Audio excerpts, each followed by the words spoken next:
Every asset we have, we're committed to giving away a portion of the profits. Most notably, though, in our hotel division, we had to find a really generous family because I've been interviewed before and people are like, is this like a marketing gimmick, giving away half your profits? I'm like, in no world is giving away half your profits a marketing gimmick. No, maybe giving a free pair of shoes for one pair bought, there's art like, and I'm a huge Tom's fan. That's frankly how we came up with the model. Ours is called Rooms for Rooms. I always say in real estate, there is no original idea, but like to give away the majority of profits, frankly, you have to find an investor and a family that's feels called to that. So we're not asking them to give us the money like true traditional charity. We're saying, hey, invest this capital, and we are committed to giving the majority of the profits away, which will, in full disclosure, water down your returns. But you can either write this check to charity and that money's gone forever, or you can write this check to us, and for the next 30 years, that money will have a return on it. Lionshare Bookkeeping believes the key to generating wealth is understanding where it comes from and where it needs to go. They provide bookkeeping and financial coaching exclusively to real estate investors, focusing on cash flow, strategy, and action. Go to lionsharebookkeeping.com/apartments to connect with them now. This is your daily real estate syndication show. I'm your host, Whitney Sewell. We have an exciting interview for you today, and I think that it's going to challenge you in many great ways. You can scale and you can be generous and do all that at the same time and not at the expense of your marriage or the relationship with your children. And you're going to hear just that today. His name is Micah Lacher. He's a president and founder of Anchor Investments and Mission Hotels, the only hotel brand in America that gives away the majority of its profits to underserved communities. He stays extremely involved in his community through his board of volunteer positions. He's a part of many of them. And obviously, he's a proud husband and father of 3. You're going to hear so much about Micah today. And I hope that you are encouraged and challenged, right, at the way you think about generosity in scaling your business at the same time.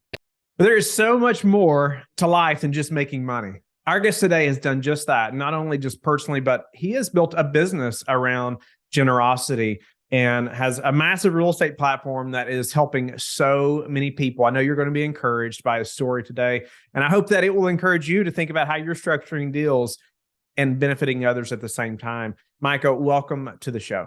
Thanks, Whitney. I'm glad to be here. Appreciate you having me.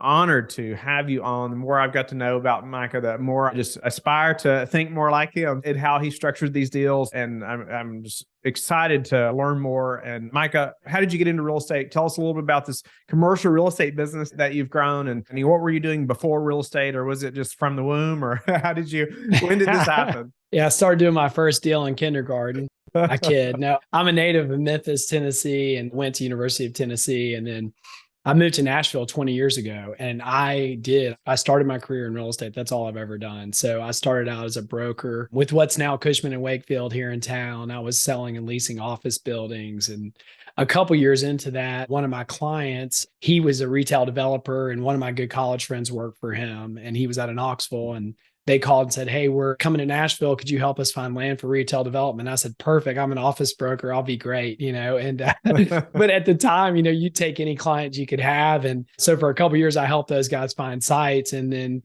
the man that ran the company eventually called me and said, hey, I've always wanted to be in Nashville. It's such a dynamic city. Would you ever consider opening an office with me there? And we could kind of have a satellite office in Nashville to focus on retail development there. And after a lot of prayer and thought, I was like, what a great opportunity as a young guy to own my own business and get on the investor side of real estate. So I partnered with him and we started developing. We basically developed shadow anchors for Walmart. So we would kind of follow Walmart around and build everything around them. And we did that. And then the great financial crisis hit. And that was obviously difficult as a retail developer. And we got through it, but it was not without its trials and tribulations. And then I launched my current business, which is Anchor Investments, in 2009, just with the thesis that kind of a Warren Buffett philosophy that you really make your money when asset prices are down. So launched Anchor 14 years ago, and our company mainly focuses on discount retail. So we buy the old tired shopping center in your hometown and we'll repurpose it for a higher and better use. And then we also have a hotel division where we buy old churches and we turn them into really nice high-end boutique hotels. And then we give the majority of the profits away from our hospitality business to mainly the homeless community, but we also focus on teen moms, workforce training, and just mainly inner city issues. That's incredible. I don't think I've ever heard of anyone that buys old churches and then repurposes them. That's incredible. And unfortunately, a lot of churches I know there's a few in our community that are large and that are beautiful, right? But they're in parts of town that were thriving 50 years ago, right? That's when they were built and they're enormous. And now that part of town may not be so great, right? And that, they're struggling. Or it may be empty, right? And so that's incredible thought process to redo those. Well, I want to think through that a little bit. You started in 2009 this new brand, and you talked about difficult times through the downturn.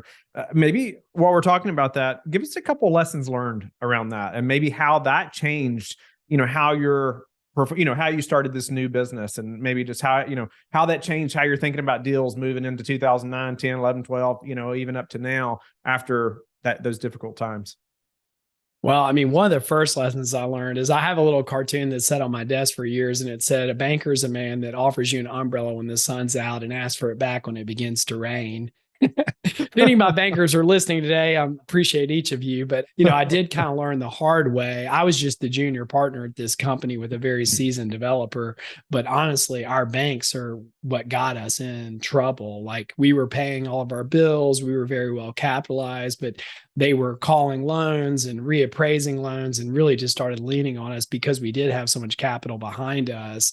And I always say, like, they weren't going after the guy that was broke. They were going after the people with money. And so I am very diligent to pick great lending partners. And I always, a first meeting with a banker, I say, hey, I mean this humbly, but I'm going to interview you more than you're going to interview me. Like, I will find banks that want to loan us money, but I'm not going to just take any lender, because I'm really trying to figure out who's going to be a partner through good and bad times. And it truly, all these banks talk about relationship lending, but I tell them, like, you really figure out what the relationship is when the market's down. So that was one of the biggest takeaways. I mean, another one is, you have to have good investors that, like, it's easy in a hot market when everybody's, I always say, you're getting towards the top of the market when every party I go to, the dentist and doctors have told me they recently became real estate investors. I'm like, perfect, So like, well, we need to make sure we're going to sell a couple assets and get ready to buy because there's some good deals coming. But I say that jokingly, but like, everybody wants him when the market's down. In 2009, there were very few people at cocktail parties telling me how anxious they were to buy real estate. They were like, oh, you're crazy. Like, like, why would you be buying real estate? I'm like, well, this is really when you make money. So, I mean, those are two of the biggest takeaways is you have to have a solid investor base that will be with you through good markets and bad. And then you also have to have great lending partners because it truly is a partnership. What are a couple of the key questions maybe you could give us when you're interviewing that banker, like you talk about? Well, I mean, one of the first things I say is, tell me how you guys behaved from 2007 through 2010. Like, were you calling loans? Were you partnering with people? Were you letting people go interest only? Like, how did you lean in to show that you're a partner? Because it's easy to say, like, oh, we partnered with all of our bars. I'm like, well, give me some stories. Tell me how you guys did it. And then I always talk to them about like where the credit decisions are made.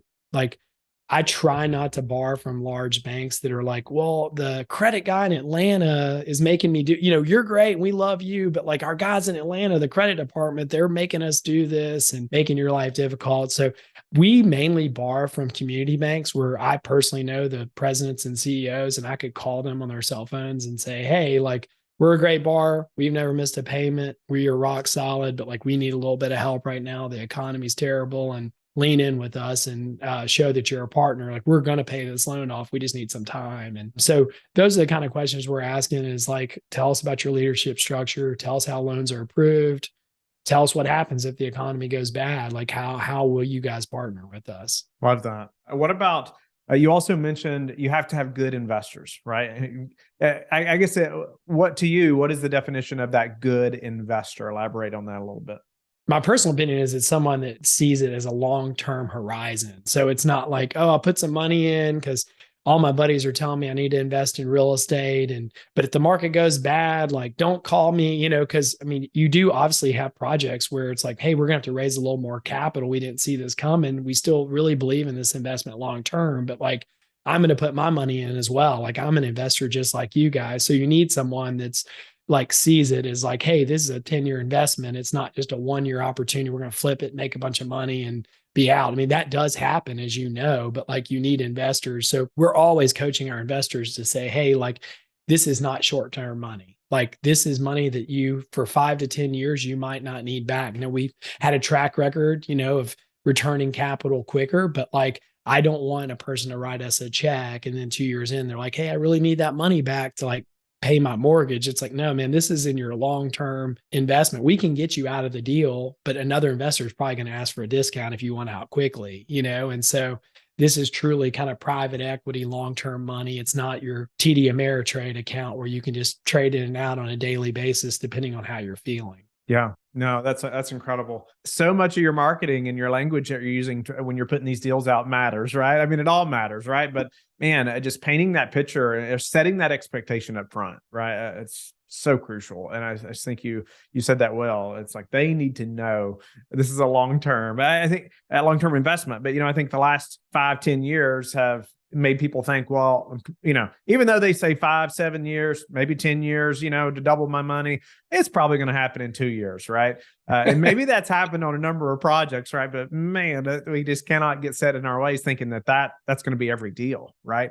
Or disappointed if we're in our 4th year and they've not exited yet and doubled our, or whatever, So I love that thinking. I want to get into your business model a little bit as far as how you're structuring these deals to give half away, what that looks like, how you're like, you're partnering with the community in such a big way to help so many people. Can you like maybe walk us through an example deal and how you think through that to make that happen? And so it's beneficial to, not only, your team and investors, but also to so many other people also. Yeah, Whitney. So first of all, I want to thank you. I know what you do around adoption, and you're so generous with the profits that you make. And so I want to applaud you for what you do. I love your heart behind that. And I feel called to the same mission. I mean, I've been so fortunate throughout my career. And so we have 2 types of deals. We have our traditional shopping center deals, and those are more, it is hard due to the amount of money I raise and the number of investors. I'm not able to give away the majority of profits there. Now, me and my team choose to be super generous with the portions that come to us through our performance and fees that we make. But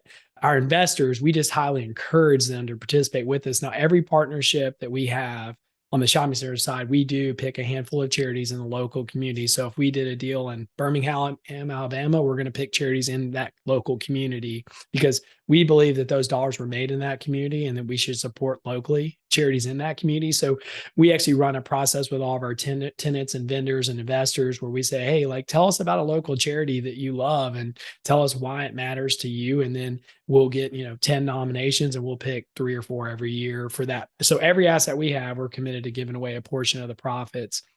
Most notably, though, in our hotel division, we had to find a really generous family because I've been interviewed before and people are like, is this like a marketing gimmick, giving away half your profits? I'm like, in no world is giving away half your profits a marketing gimmick. No, maybe giving a free pair of shoes for 1 pair bought, there's art like, and I'm a huge Tom's fan. That's frankly how we came up with the model. Ours is called Rooms for Rooms.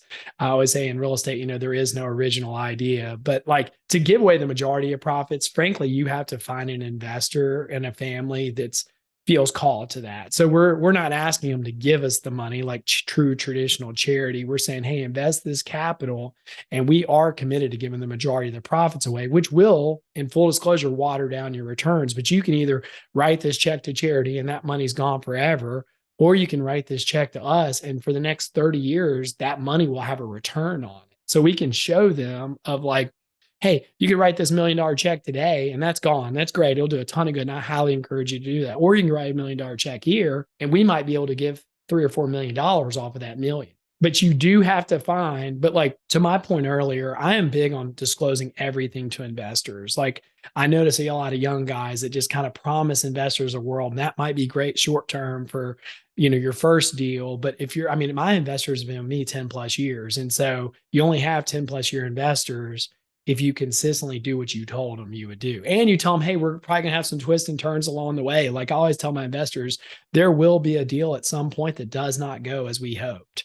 But like, I want you to do a lot of deals with us, and that way it'll mitigate your risk, because we've also had deals, a lot of them, where we thought it would go one way and we were just super blessed and it went much better than we thought. But I always tell them, I think all of them are good deals or I wouldn't do them. I mean, we're not just doing these for sport, and most of the debt we guarantee as a company. And so, we have a lot of risk in the equation too, but we try to tell them, like, we want you to mitigate your risk because, a lot of deals you get a good break and you think it's going to be a Big Lots and it ends up being a Kroger. And, but then you do have those deals where it just goes exactly like you hoped or put in the pro forma. And then you have some other ones where a tenant that 5 years ago was awesome files for bankruptcy, and now you have to go retrofit the space. And so we do try to get our investors to kind of spread it out across a bunch of deals. Yeah, that's incredible. I loved your statement there. You said you only have 10 plus year investors if you do what you say you're going to do. And I mean, it seems like, well, duh,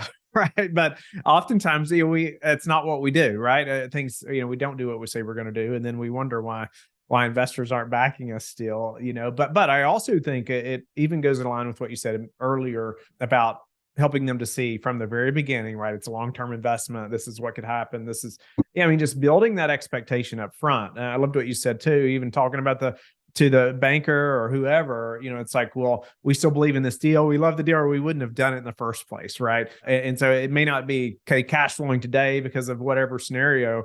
However, we still believe in the deal. We still, believe in this long term, or else we wouldn't have done it. And we're still backing what we said we're going to do. We're still going to pay the debt. We're still, all those things. So is there maybe a scenario or a way that, you've worked with the local community in a way that, maybe if it's even a hotel scenario that I don't know, I just wanted the audience to know more about how it partners with the community and, how it serves them specifically as well, something like that.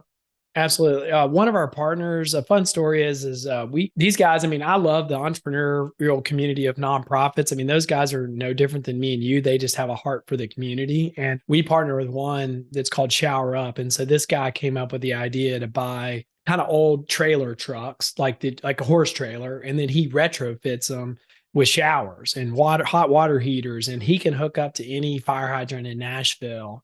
And, a lot of these homeless camps might be under a bridge, but they're near a fire hydrant. So he can pull his truck up, hook up to the local fire hydrant. The fire department gives him the permission to do it. And then, people on site can take warm showers. And you can imagine if you've been living under a bridge, I mean, what a blessing a warm shower is. And our company has been able to help them buy these shower trucks. And that's been just a lot of fun. And that's such a tangible way to serve people. And I don't frankly go a day without a shower. I can't imagine going weeks. And so that's been really fun. And you'll see a shower truck driving around Nashville that has our hotels listed on the side. And it's fun for our team to kind of think about all the people that have been able to have a nice warm shower because of our hard work here at the office. And so there's a lot of examples that we do a lot with. We have 7 partners on our hotel business, and there's stories with each of those of how we've been able to help them. Another one just recently with a couple of my friends' businesses, we partnered together and bought a Sprinter van for the local hospital here that serves the uninsured. So most, major cities have a kind of a hospital of last resort for people that don't have any insurance. So me and a couple friends partnered together and we bought this Sprinter van. And that's for people that are going through chemo, that they'll miss their appointment because they literally don't have transportation to get there, which is, I can't even imagine. It's like you're trying to fight for your life. And the big impediment is you literally can't get to the hospital to go get your treatment. So we just partnered last week. It was a ton of fun. I'm trying to bring my kids along on this journey to teach them to be generous. And it was fun. I have little children. I have a 5, 3, and 2-year-old. And my wife and I, we took them to when they did the ribbon cutting for the van and they were crawling around. It was really sweet to see. It's like, this van's going to be a blessing to so many people who are just feel at the bitter end. It's just like, I just can't catch a break. I got cancer now. I can't even get to the hospital, and that van's going to impact a lot of lives. And it's fun to do things like that. Love that. That's incredible.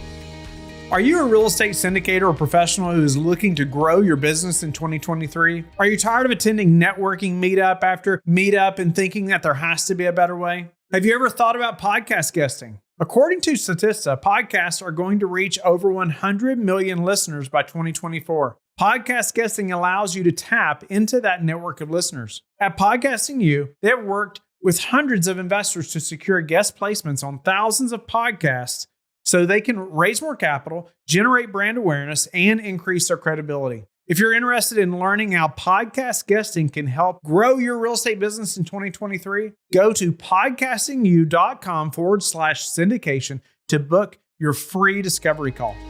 I love too that you mentioned that you're bringing your kids along on the generosity journey, right?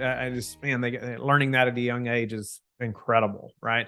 But were there people, or that inspired you to do this? We're all a result of our stories, and part of my story is I did grow up with not very much at all, and God just brought people along the way to my family's journey to help us. And I vividly remember being a kid, and my parents are so stressed, and it's like, man, the hot water heater's out. It's like, they were like, hey, kids, we're going to be taking cold showers till God provides a hot water heater. I mean, it's just like, we're thankful. I mean, I always say, like, we didn't miss a meal as kids, but anything outside our day-to-day bills was a crisis. And I remember someone would hear of our story and anonymously drop off money in the mailbox. And we always joke, my mom has a magic mailbox. Like, she would come in the house crying and say, God gave us money. We're like, what? Where did the money come from? She's like, I don't know, but I think God gave. It's like, she's like, she would literally have cash in her hand. It'd be an envelope. And we're like, so our family's been very big on anonymous giving and helping people, because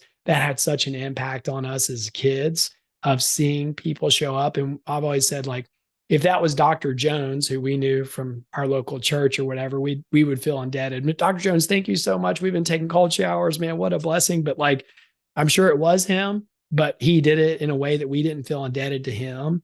And we just felt like God showed up for our family. And so that's a big part of my story, is like, I have been a recipient of a lot of generosity, and I've always felt called to pay it forward.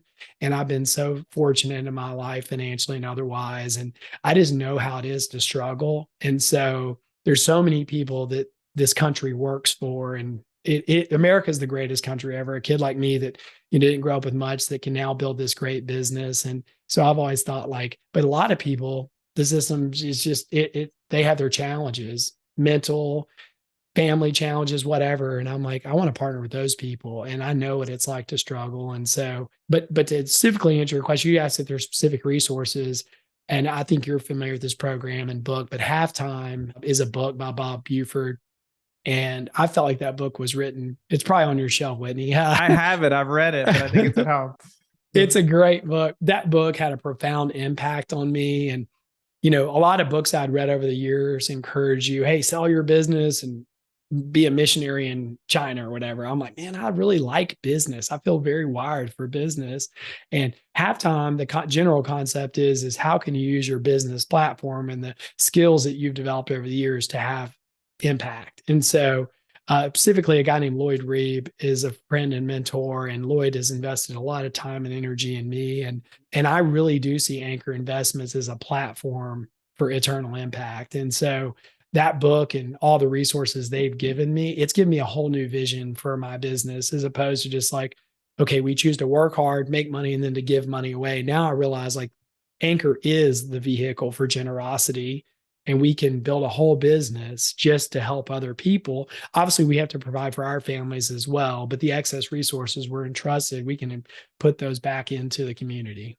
Love that. I just love the way of thinking too, right? And you just said it right there. It's not just business, make money, and then give a little bit away, right? But in your business being the resource to give, right? Being the vehicle for generosity on the forefront. I love that way of thinking. So, all right, Micah, well, we got a number of final questions here I want to ask you. And, just as we think about, you talking about the difficult times in 2008 and how that, changed, your business, starting your business a year later. What do you predict to happen in the real estate market over the next 6, 12, 18 months? And we know nobody has all the answers exactly or knows, 100%, but whatever you know or think, it has to be shaping what you're doing, most likely, right? Buying, selling, whatever it may be. What's informing your decisions and how you're acting in the market? Whitney, that crystal ball back there on your desk, I wish mine was as clear as yours, but it's been clear and foggy over the years. We are proceeding with caution. Our company, frankly, is hopeful for a downturn so we can really go buy some assets at fair prices. I mean, the last several years, asset valuations have been so high, and we've proceeded with caution through that market. And we're very grateful. Our portfolio is super healthy, lowly leveraged. I mean, we have really positioned ourselves for success if there is a downturn. But who knows if it's going to happen this year or 2024 or 2025. I would predict in the next 3 years, there will be a downturn just because the amount of debt in the market, rising interest rates. I mean, all the headlines that you and your listeners read, just like I do. But we're just going to proceed with caution this year. But if the market does turn down a little bit and asset prices come back to reality, we'll be a super active and aggressive buyer. And we're excited. I'm a big believer of Warren Buffett's philosophy that there'll be 3 to 4 times in my career that we can really go buy some assets. And I believe in the next couple of years, we'll get another opportunity. We had a great run from like 2009 through 2013 and bought a lot of assets that we're very happy we bought. And then the last couple of years, we've just had to find unique situations where buying from a motivated seller, we can have the client in tow and we can kind of thread the needle on those deals. But as you know, like, especially in your world of apartments, I mean, if a deal's buttoned up, the prices were historically high. Yeah. You mentioned there too, that I love this. You said you really positioned yourself for a downturn. You talked about low leverage and some of those things. Maybe you could share a few things where you are prepared for a downturn. I always ask this question though, how are people prepared for a downturn? What does that look like if you're buying a deal now, or, how do you know you're prepared for the potential downturn that you expect? Well, I mean, our company has stored up substantial liquidity just to be prepared for a downturn. And then we've preached the message for the last several years to our investors of like, hey, we know we're not buying a ton right now, but like we will, and the day will come. And I always tell our investors, like, you're going to be reading in the Wall Street Journal an article that says real estate heading to all-time low. And I'm going to be beeping in on your cell phone saying, hey, I got 3 deals we're about to buy. I need you to invest. And so, but I try to preach to them, like, we're trying to be patient in these really top heavy markets. But when the market turns down, like, that's really where you make money in our business. And we are going to be aggressively buying. But I know that some of my investors will be so scared by the headlines, they just won't show up. But the ones that will show up will frankly make a lot of money. Love that. It even goes back to that marketing, right? Just telling your investors what to expect before it happens, right? That's right. Yeah. So what is your best way for finding or meeting new investors right now?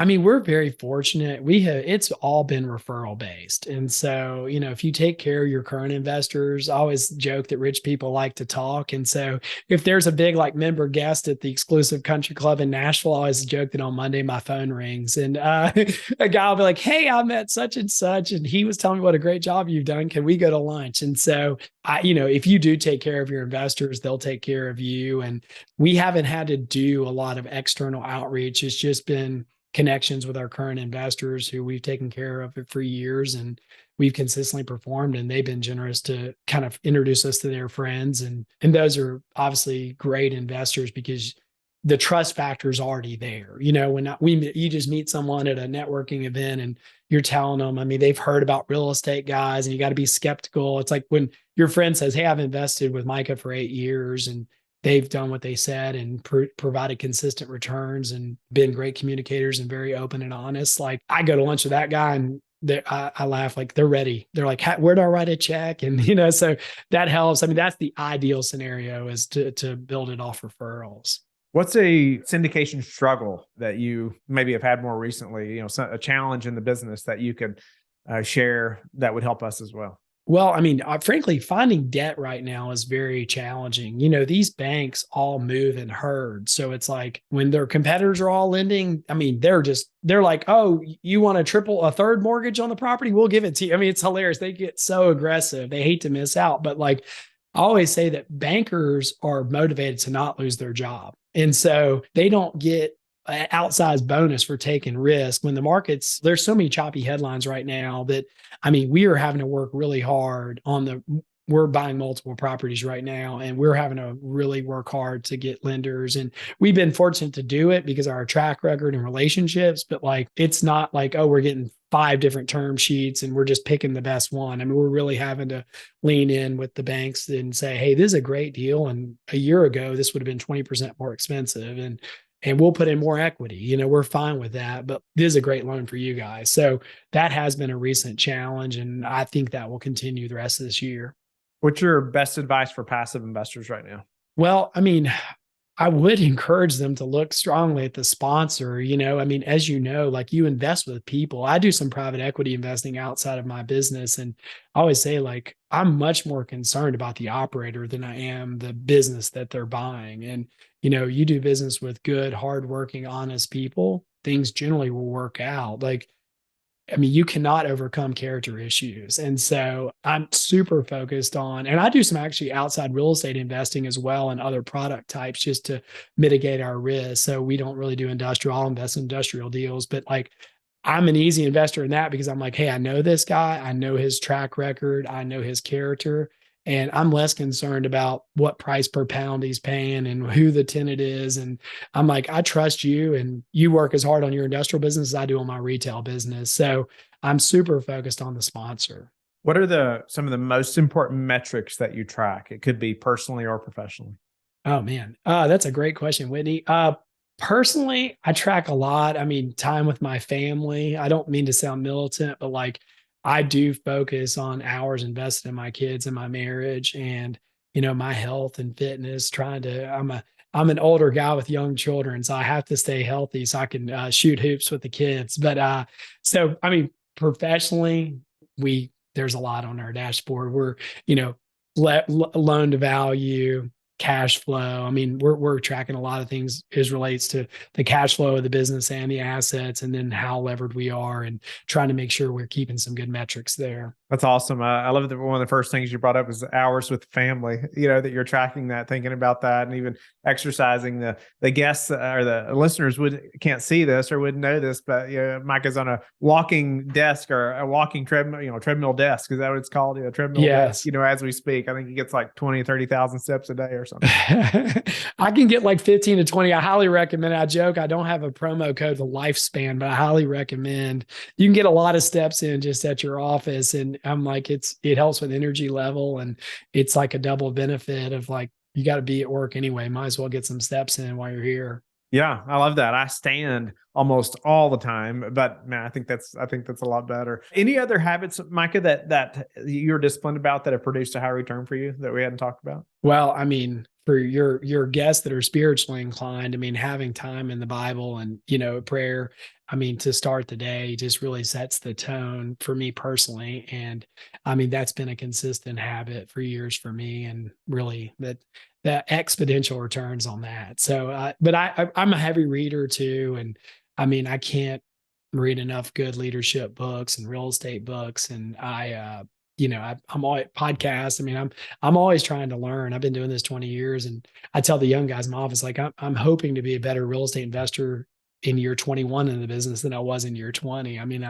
I'm always trying to grow and learn. And I ask every guest this, Micah, even though we've talked about it a little bit, I still want to ask you how you like to give back. So the season of life that I'm in full disclosure, like, I am focused on my marriage and my kids. And like, I've committed to my wife that my community efforts are during my kind of 8 to 5. So I do help out with some board projects and stuff, but I always tell them, like, I don't do nights and weekends. Now, as my children get older, I'm going to bring them along on the journey. So my oldest is 5.5. She's getting to the point where I can take her some places to volunteer, but I've committed to my wife that I'm not going to be committed to changing the world and neglect my family. And so right now it's a lot of financial resources and advice. So what I've had to get comfortable with, and Lloyd's helped me a lot with this through halftime, but like, I used to think like I need to go to the soup kitchen and ladle the soup all day. And what I've realized is over 20 years of business, I've developed certain skills, financial skills, strategic marketing skills,